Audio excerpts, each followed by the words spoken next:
భూరాంబంస్యనలో నీలోంబర మహర్నదో హిమాంశుః పూనం ఇత్యభాతి చరాచరాత్మకమిదం యస్యేవ మూర్త్యాష్టకం నాణ్యత్తింకచ్చన విద్యతే విమృశతాం యస్మాత్పరస్మాద్విభో తస్మై శ్రీ గురుమూర్తయే నమ ఇదం శ్రీ దక్షిణమూర్తయే. జగద్గురు ఆదిశంకరాచార్య చెప్పిన దక్షిణమూర్తి స్తోత్రంలో ఒక పాదమిది. దీని అర్థమేంటంటే అంతటా నిండి నిబిడీకృతమైన శివ చైతన్యం కంటికి కనబడే విధంగా అష్టమూర్తి తత్వంగా ప్రకాశిస్తుంది అని. ఈ ప్రపంచంలో మనం శివుడిని 8 రూపాల్లో చూడగలమట. ఆయన తత్వమంతా 8 అంకె మీదే నడుస్తుంది. పృథివీ, అపస్తైజో, వాయు, ఆకాశములు, పంచభూతాలు, ఈ 5తో పాటు సూర్యచంద్రులు, జీవుడు, ఈ 8 శిరస్వరూపాలు. వీటిని శివస్వరూపాలుగా నిర్ధారణ చేయడం కోసమే ఈ 8 లింగాలు మనకు దర్శనమిస్తున్నాయి. అవి కంచిలో పృథివీ లింగం, జంబుకేశ్వరంలో జలలింగం, అరుణాచలంలో అగ్నిలింగం, చిదంబరంలో ఆకాశలింగం, శ్రీకాళహస్తిలో వాయులింగం, కోణార్కలో సూర్యలింగం, సీతాకుండలంలో చంద్రలింగం, కాఠ్మాండంలో యజమానలింగం, అరుణాచలంలో పరమేశ్వరుడు అగ్నిలింగంగా కొలువైయున్నాడు. అగ్ని అంటే జ్వాల. మిగిలిన పంచభూత లింగాల మాదిరిగా ఇక్కడి శివుడు అగ్ని రూపంలో దర్శనమివ్వడు, కేవలం రాతి లింగంగానే ఉంటాడు. అరుణాచలం పరిసర ప్రాంతాలతో పోలిస్తే ఆలయంలో విపరీతమైన వేడి ఉంటుంది. అది జ్ఞానాగ్ని వల్ల వచ్చే వేడి అంటారు. జ్ఞానాగ్ని ఎవరికి కలుగుతుందో వారి కర్మలు దగ్ధమవుతాయి. దానివల్లనే మళ్లీ జన్మించాల్సిన అవసరం లేకుండా పాపాలన్నీ పోతాయి. అందుకే అరుణాచలాన్ని జ్ఞాన స్వరూపమైన అగ్నిలింగం అంటారు. జీవితకాలంలో ఒక్కసారైనా దర్శించుకోవాల్సిన దివ్యక్షేత్రం అరుణాచలం. పూర్వం బ్రహ్మ, మహావిష్ణువుల్లో ఎవరు గొప్ప అని దానిపై ఇరువురు కలహించుకున్నారట. సృష్టికర్త అయిన బ్రహ్మ, స్థితికారుడైన విష్ణువు శివమాయకు వశం కావడం ఈ కలహానికి కారణమైంది. శివమాయ మోహితులైన వీరిని మాయమేఘం కమ్మేసింది. దీంతో ఇరువురి మధ్య అహంకారం ప్రజ్వరిల్లి కలహానికి దారితీసిందట. నేను సృష్టికర్తను, నేను సృష్టించకుండా ఈ సృష్టి ఎక్కడి నుంచి వచ్చింది అని బ్రహ్మ. నేను స్థితికారుడను, అన్నీ సవ్యంగా సాగడానికి కారణం నేనే గనుక నేనే గొప్ప అని విష్ణువు అనడం ఇద్దరి మధ్య ఎడతెగని చర్చకు, వాదోపవాదానికి దారితీసిందట. ఏ మాయ వల్ల వారు కలహానికి దిగారో అది తెలియని ఇరువురి మధ్య పరమశివుడు ఒక పెద్ద జ్యోతిస్తంభంగా వెలిశాడట. అనంతరం బ్రహ్మ, విష్ణువులిద్దరిని ఈ జ్యోతిస్తంభం ఆది అంతములు తెలుసుకుని రమ్మన్నాడట. వారాహమూర్తి అయి శ్రీ మహావిష్ణువు జ్యోతిర్లింగం ఆదిని తెలుసుకోవడానికి భూమిని తవ్వుకుంటూ పాతాళలోకం దాటి వెళ్లిపోగా పైన ఉన్న కొనభాగాన్ని తెలుసుకోవడానికి హంసనెక్కి చతుర్ముఖ బ్రహ్మ పూర్ధ్వముఖానికి వెళ్లారట. అలా కొన్ని వేల దివ్య సంవత్సరములు వారు ప్రయాణం చేశారట. బ్రహ్మకు అలసట రావడంతో ఓ చోట ఆగిపోయారట. ఆ సమయంలో పైనుంచి పడుతున్న ఒక మొగలి పువ్వును పట్టుకుని అడిగారట, నువ్వు ఎక్కడి నుంచి వస్తున్నావు అని. అప్పుడు మొగలి పువ్వు, నేను శివుడి తలపై నుంచి కింద పడుతున్నా అని సమాధానమిచ్చిందట. ఈ శివలింగం పైభాగం ఇంకెంత దూరం ఉందని ఆ కేతకి పుష్పాన్ని బ్రహ్మ అడగగా అందుకది సమాధానమిస్తూ, నేను ఇలా పడటం మొదలుపెట్టి కొన్ని వేల దివ్య సంవత్సరములు అయ్యింది అని చెప్పిందట. ఆద్యంతరహితమైన శివలింగాన్ని కనుక్కోలేక మొగలి పువ్వుతో బ్రహ్మ ఈ విధంగా అన్నాడట, శివలింగం పై భాగం నుంచి నేనే నిన్ను తీసుకొచ్చానని శివుడికి చెప్పాలి అనడంతో అందుకు ఆ కేతకి పుష్పం అంగీకరించిందట. అప్పుడే అక్కడికొచ్చిన కామధేనువును కూడా సాక్ష్యం చెప్పాల్సిందిగా బ్రహ్మ కోరాడట. దీంతో ఆ రెండింటిని తీసుకుని పరమశివుడి వద్దకు చేరాడట బ్రహ్మ. ఇప్పటికే మాయామేఘం వీడిపోయిన శ్రీ మహావిష్ణువు తాను ఈ లింగం ఆదిని కనుక్కోలేకపోయానని నిజం ఒప్పుకున్నాడట. అయితే అగ్నిలింగం ఆరంభాన్ని తాను చూశానని అందుకు మొగలి పువ్వు కామధేనువులే సాక్షి అని చెప్పాడట బ్రహ్మ. మొగలి పువ్వు అవును అని సమాధానమివ్వగా కామధేనువు తలతో అవునని, తోకతో కాదు అని సమాధానమిచ్చిందిట. అందుకు ఆగ్రహించిన శివుడు, నువ్వు భూలోకంలో పూజాధికాలు లేకుండా ఉండగాక అని బ్రహ్మను శపించాడట.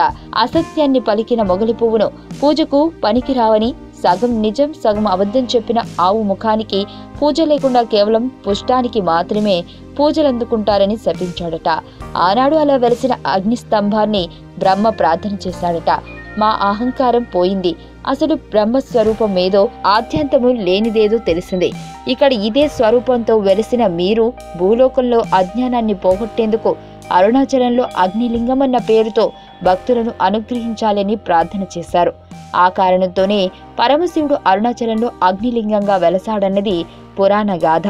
అరుణాచలం ఎందరో సిద్ధ పురుషులకు ఆలవాలం. దేవతలు కూడా ఎప్పుడూ ప్రదక్షిణ చేస్తుంటారు. పర్వతం మొత్తం శివస్వరూపం.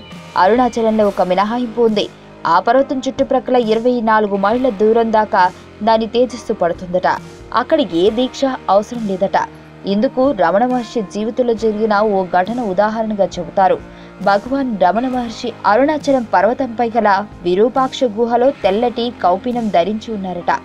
ఆ సమయంలో శృంగగిరి పీఠం నుంచి ఓ పండితుడు వచ్చి, అయ్యా, మీరు అన్నీ విడిచిపెట్టేశారు, ఏ బంధనాలు లేవు, ఇలా తెల్లటి గోచి పెట్టుకుని ఉండటం కన్నా సన్యాసం స్వీకరించి కాషాయ వస్త్రాలు ధరిస్తే బాగుంటుంది, సన్యాసం కాదంటే ఓ కాషాయ కౌపీనం ధరిస్తే బాగుంటుంది అని సలహా ఇచ్చారట.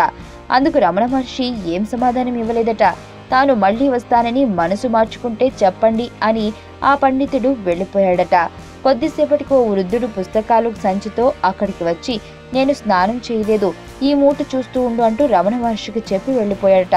పుస్తకాల మూటను ఇప్పి చూసి రమణులు అందులో పైనున్న పుస్తకాన్ని తెరిచి చూశారు. అది సంస్కృతిలో ఉన్న అరుణాచల మహత్యం అనే పుస్తకం. గిరి పర్వతం చుట్టుప్రక్కల 24 మైళ్ళ వరకు ఏ దీక్షా నియమాలు ఉండవని అందులో రాసి ఉందట. పరమశివుడే వృద్ధుడి రూపంలో వచ్చి రమణ మహర్షికి పుస్తకాలను అందజేశారని చెబుతారు. ఆ పుస్తకాన్ని చూపితే పండితుడు మారు మాట్లాడకుండా వెళ్లిపోయాడట.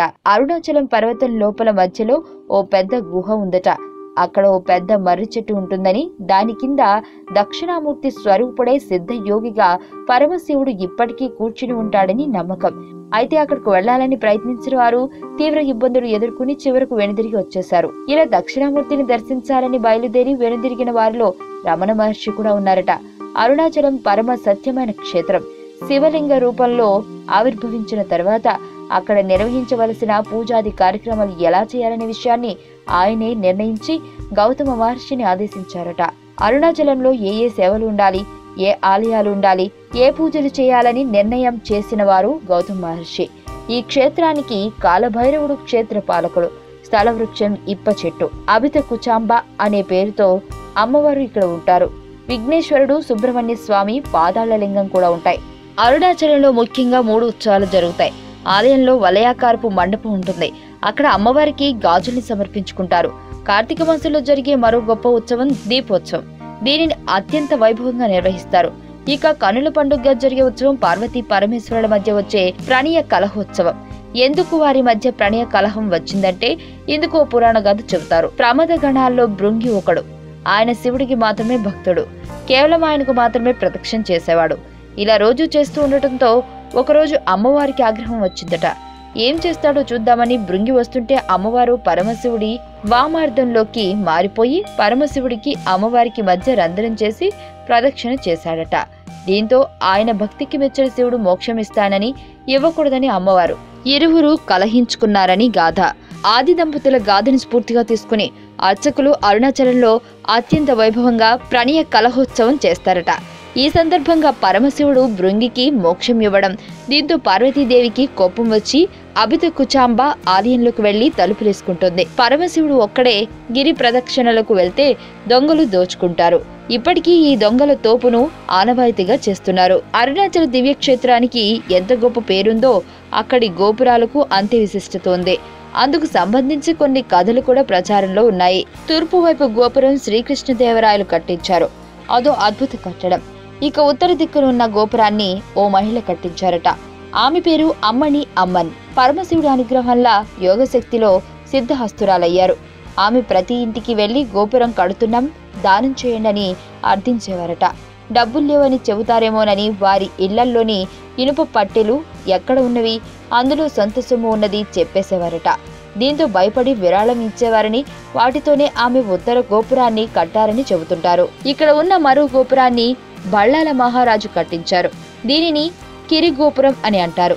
దీనికి సంబంధించి ఒక కథ చెబుతారు. బళ్ళాల మహారాజు అపారమైన శివభక్తుడు. ఆయనకు 2 భార్యలు. సంతానం లేదు. విభూతి ధరించి ఎవరు వచ్చి ఏం కోరినా ఇచ్చేసేవాడట. బళ్ళాల రాజును పరీక్షించదలిచిన పరమశివుడు పెద్ద జంగమ దేవర రూపంలో కొందరు జంగమ దేవర్లను వెంటబెట్టుకుని ఆయన ఇంటికి వెళ్లారట. అతిథి సత్కారాలు ఆయన తరువాత అందరూ దేవదాసీలను కోరగా మహారాజు పంపాడట. అయితే పెద్ద జంగమ దేవరకు పంపడానికి దాసీ లేకపోయిందట.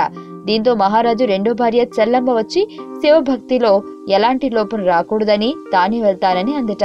దీంతో ఆమె పెద్ద జంగమదేవర గదికి వెళ్లి నిద్రపోతున్న ఆయన్ను లేపేందుకు తాకగా పసిబాలుడిగా మారిపోయాడట. ఆ బాలుడిని ఎత్తుకుని మహారాజు వద్దకు తీసుకురాగా రాజు చేతుల్లోకి తీసుకోగానే ఆ బిడ్డ అంతర్ధానమైపోయి కేవలం ఇలా మాటలు మాత్రమే వినిపించాయట. నీకు బిడ్డలు లేరని బాధపడొద్దు, నేనే నీకు కుమారుడిని. నీవు చనిపోయిన తర్వాత నీకు అగ్ని సంస్కారం నేనే చేస్తానని శివుడు వరమిచ్చాడట. బల్లాల మహారాజు తను చాలించిన తర్వాత పరమశివుడే ఆయనకు స్వయంగా దహన సంస్కారాలు చేశారంటారు. బల్లాల మహారాజు చనిపోయిన రోజున ఇప్పటికీ అరుణాచల క్షేత్రంలో శివలింగం వద్దకు వచ్చి మరణ వార్తను తెలియజేస్తూ పత్రిక చదువుతారు. అనంతరం ఆలయం తలుపులు మూసేస్తారు. ఉత్సవమూర్తి పల్లకిలో అభిత కుచాంబ సమేతుడే బల్లాల మహారాజు రాజధానిగా చేరుకొని పరిపాలించిన పల్లికొండ పట్టు వెళ్తాడు. ఉత్సవమూర్తికి స్నానం చేయించి బల్లాల దేవుడికి ఆబ్దికం పెట్టి తిరిగి ఆలయానికి తీసుకొస్తారు. అభిషేకం అనంతరం స్వామి దర్శనానికి అనుమతిస్తారు. 6-7 దశాబ్దాలుగా పరమశివుడే తన భక్తుడికి తద్దినం పెడుతున్న ఏకైక క్షేత్రం అరుణాచలం. ఆ బల్లాల మహారాజే ఆ గోపురాన్ని కట్టించాడు. కిరి పర్వతం పేరు వెనుక మరో గాథ ప్రచారంలో ఉంది. అరుణాచలం ఆలయం లోపలికి వెళ్తే సుబ్రహ్మణ్య స్వామి ఆలయం వద్ద బొమ్మల ప్రాకారం ఆ కథ అర్థమవుతుంది. ప్రౌఢ దేవాలయాల వద్ద అరుణగిరినాథన్ ఆస్థాన కవిగా ఉండేవాడు. ఈయన కన్నా ముందు సంబంధన్ ఆస్థాన కవిగా ఉండేవాడు. అరుణగిరినాథర్ చిన్నతనంలోనే తల్లిదండ్రులను కోల్పోయాడు. ఆయన సోదరి పెంచి పోషించగా వ్యసనపరుడై స్త్రీలోలుడిగా మారి స్వేచ్ఛగా తిరుగుతుండేవాడు. ఒకరోజు ఆమె చాలా బాధపడి నింద చేయటంతో వైరాగ్యం కలిగి ఆత్మహత్య చేసుకోవాలనుకున్నాడు. దీంతో బల్లాల మహారాజు కట్టించిన గోపురం ఎక్కి అక్కడి నుంచి దూకగా కింద పడుతుంటే సాక్షాత్తు సుబ్రహ్మణ్యేశ్వర స్వామి వారు అరుణగిరినాథర్ను పట్టుకుని రక్షించారట. సుబ్రహ్మణ్యేశ్వర స్వామి స్పర్శ కారణంగా జ్ఞానం పొంది కవిగా మారడంతో ప్రౌఢదేవరాయల ఆస్థాన కవి అయ్యాడని పురాణ గాథ. దీంతో సుబ్రహ్మణ్యేశ్వర స్వామిని నిత్యం వివిధ రకాల పూలతో అర్చించేవాడట. అయితే తెచ్చిన పూలు చాలక పరకాయ ప్రవేశం ద్వారా చిలుక రూపంలో వనాలకు వెళ్లి పారిజాత పుష్పాలు తెచ్చి పూజించేవాడట. అరుణగిరినాథర్ ఆస్థాన కవి కావడాన్ని సహించలేని సంబంధన్ దీన్ని గుర్తించి అరుణగిరినాథర్ పరకాయ ప్రవేశం చేయగానే ఆయన శరీరాన్ని కాల్చివేశాడట. దీంతో అరుణగిరినాథర్ చిలుక రూపంలోనే ఆ గోపురంపై ఉండి సుబ్రహ్మణ్యేశ్వర స్వామిని సేవిస్తున్నాడని, ఇప్పటికీ పాటలు పాడుతూ ఉంటాడని అంటారు. అందుకు గుర్తుగా గోపురంపై పెద్ద చిలుక బొమ్మ ఉంటుంది. అరుణాచల క్షేత్రంలో ప్రత్యక్షంగా చెయ్యాల్సినది గిరి ప్రదక్షిణ. పాప సంహారం, కామ్య సిద్ధి, జన్మరాహిత్యం, జ్ఞాన మార్గంలో ముక్తే. ఈ ప్రదక్షిణ మొత్తం దూరం 14 కిలోమీటర్లు. దీనిని చెప్పులు లేకుండా చేయాలి. ఆధ్యాత్మిక సాధన చేయాలనుకునేవారు గిరి ప్రదక్షిణ చేయాలని రమణ మహర్షులు అంటారు. 43 కోణాలున్న శ్రీచక్రాకారం ఉన్నది కనుక దీనిని సుదర్శన గిరి అని కూడా అంటారు. అరుణాచలం ఒక బ్రహ్మానంద నిలయం. కొండపై ఉన్న గుహలన్నీ తపోవనాలు. కొండ అంతా నిండిన అనేక దివ్య ఔషధ వృక్షాలు సాధకుడికి శారీరక ఆరోగ్యాన్ని అనుగ్రహిస్తాయి. శ్రీరమణాశ్రమం నుంచి ప్రారంభించి పాలితీర్థం, గణేశాలయం, అగత్య తీర్థం, ద్రౌపది గుడి, స్కందాలయం, యమలింగ, సిద్ధాశ్రమం, శోణతీర్థం, నైరుతిలింగ, హనుమాన్ గుడి, ఉన్నమలై అమ్మగుడి, ఉన్నమలై తీర్థం, రామలింగేశ్వరాలయం, రాఘవేంద్ర మఠం, ప్రతిధ్వని మండపం, గోశాల, రాజరాజేశ్వరి ఆలయం, గౌతమాశ్రమం, సూర్యలింగం, వరుణలింగం, ఆది అన్నమలై ఆలయం, రేణుకాలయం, వాయులింగం, అక్షర మంటపం, ఈశాన్యలింగం, ప్రవాళ పర్వతం, అరుణాచలేశ్వర ఆలయం, ఇంద్రలింగం, గురుమూర్తం, మామిడి తోట, అగ్నిలింగం, సోద్రిస్వామి ఆశ్రమం, దక్షిణమూర్తి ఆలయం, ఇలా గిరి ప్రదక్షిణ సాగుతుంది. వీటితో పాటు కొండపై ఉన్న స్కందాశ్రమం, విరూపాక్ష గుహ, పాదతీర్థం, గురు నమశివాయ సమాధి, రామదాసు గుహ, జడస్వామి ఆశ్రమాలను దర్శించుకోవచ్చు. చెన్నై నుంచి 4 నుండి 5 గంటల ప్రయాణం. తిరుపతి నుంచి రైలు సర్వీసులున్నాయి. తిరువణ్ణమలై రైల్వే స్టేషన్ నుంచి ఆలయానికి ప్రత్యేక బస్సులు, ఆటోలు ఉంటాయి. బస్టాండ్ కు దగ్గరలోనే అరుణాచలేశ్వర ఆలయం ఉంది. అరుణాచలేశ్వర ఆలయం నుంచి రమణాశ్రమం 2 కిలోమీటర్ల దూరం ఉంటుంది. మధ్యాహ్నం 12:30 వరకు ఆలయ ప్రవేశం ఉంటుంది. తిరిగి సాయంత్రం 4 గంటలకు తెరుస్తారు. రాత్రి 9 గంటలకు మూసేస్తారు. పౌర్ణమి రోజున రాత్రివేళ అందరికీ దర్శనమయ్యే వరకు ఆలయం తెరిచి ఉంచుతారు. మీకు తెలియని మరిన్ని రహస్యాలను తెలుసుకోవాలనుకుంటున్నారా? అయితే సబ్స్క్రైబ్ చేయండి రహస్యవాణి.